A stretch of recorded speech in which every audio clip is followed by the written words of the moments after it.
Halo, Assalamualaikum warahmatullahi wabarakatuh. Shalom, Om Swastiastu, Namo Buddhaya, dan salam kebajikan. Perkenalkan, nama saya Juan, dan hari ini saya akan membahas suatu topik yang sangat menarik, yaitu perbandingan sistem hukum antara sistem hukum negara Guyana dan sistem hukum negara Indonesia.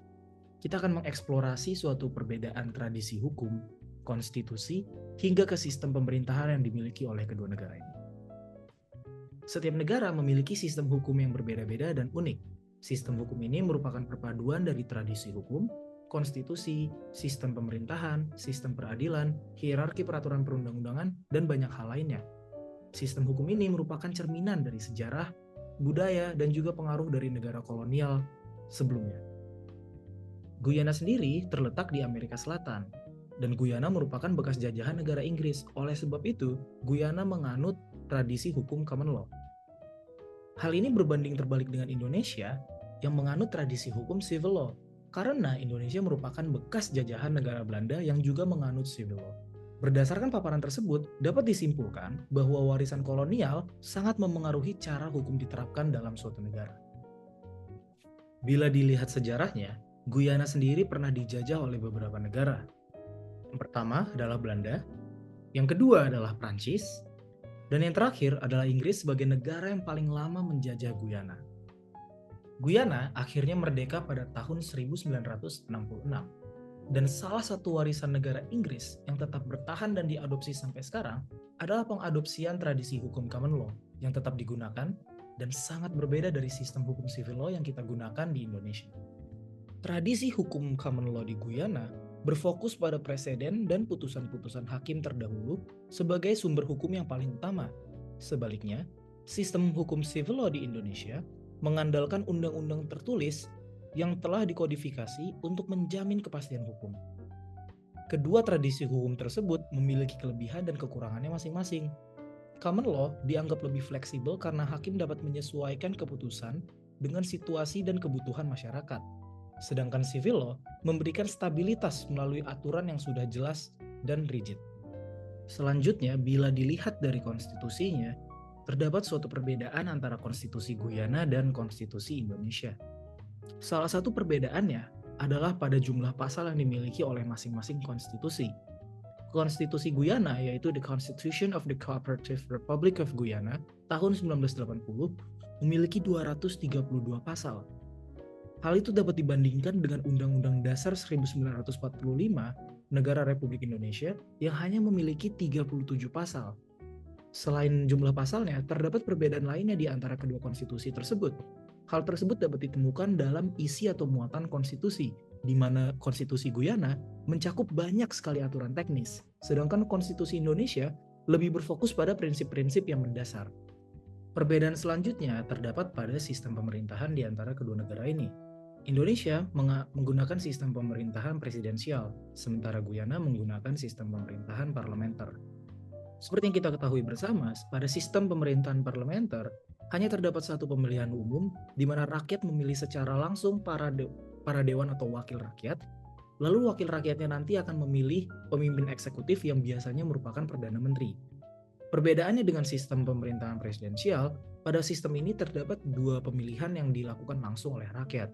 Rakyat dapat memilih langsung Dewan Perwakilannya, beserta Presiden sebagai kepala negara dan juga kepala pemerintahannya. Namun, terdapat sebuah perbedaan unik dalam sistem pemerintahan negara Guyana. Di Indonesia, Presiden bertindak sebagai kepala negara sekaligus kepala pemerintahan.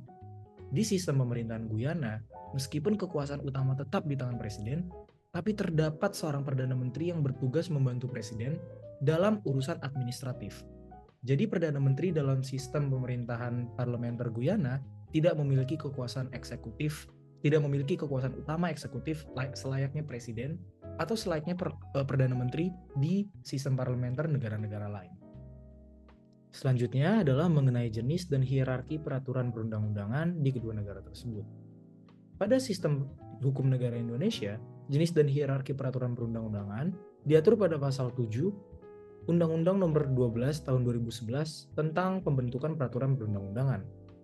Setidaknya terdapat 7 jenis peraturan perundang-undangan yang disusun secara hierarkis pada pasal 7 Undang-Undang ini, yaitu Undang-Undang Dasar Negara Republik Indonesia tahun 1945 sebagai konstitusi dan peraturan perundang-undangan dengan hierarki paling tinggi, diikuti oleh ketetapan Majelis Permusyawaratan Rakyat. Selanjutnya undang-undang atau peraturan pemerintah pengganti undang-undang, dan diikuti oleh peraturan-peraturan pelaksana lainnya seperti peraturan pemerintah, peraturan presiden, peraturan daerah, provinsi, dan peraturan daerah kabupaten atau kota. Nah, selanjutnya, sama seperti di Indonesia, dalam sistem hukum Guyana, konstitusi berperan sebagai produk hukum tertinggi sekaligus sumber hukum paling penting dalam sistem hukum Guyana. Setelah konstitusi, terdapat suatu produk hukum yang disebut dengan law yang dibuat oleh parlemen sebagaimana tertulis pada pasal 65 Konstitusi Guyana. Bila dilihat dari segi pembuatnya, law dapat disamakan dengan undang-undang karena law dibuat oleh parlemen sebagai sebuah produk legislatif, sedangkan undang-undang dibuat oleh DPR sebagai lembaga pemegang kekuasaan legislatif di Indonesia. Maka dapat disimpulkan bahwa terdapat sedikit kesamaan dalam urutan hierarkis peraturan perundang-undangan antara Indonesia dan Guyana, di mana undang-undang dan law memiliki peringkat yang lumayan tinggi di bawah konstitusi atau undang-undang dasar kedua negara tersebut. Guyana dan Indonesia adalah contoh menarik tentang bagaimana sejarah kolonial dapat membentuk tradisi serta sistem hukum yang sangat berbeda. Dengan memahami perbandingan ini, kita dapat melihat bagaimana suatu sistem hukum berkembang dalam suatu negara sesuai dengan konteks sosial dan juga budaya masyarakat masing-masing negara. Selain itu, kita juga dapat belajar bahwa dengan mengenal dua tradisi hukum terbesar di dunia, yaitu civil law dan common law, kita bisa mendapatkan gambaran umum tentang sistem hukum suatu negara. Misalnya, dengan mengetahui bahwa Indonesia menganut sistem civil law, kita akan tahu bahwa Indonesia lebih mengutamakan peraturan tertulis seperti peraturan perundang-undangan sebagai sumber hukumnya. Dibandingkan dengan Guyana yang menggunakan common law, maka akan sangat bergantung dan sangat mementingkan presiden atau putusan pengadilan sebagai sumber hukum yang paling utama. Akhir kata, terima kasih banyak telah menonton video ini. Semoga pembahasan ini bermanfaat dan jangan ragu untuk berbagi pendapat atau pertanyaan di kolom komentar. Sampai jumpa di kesempatan berikutnya.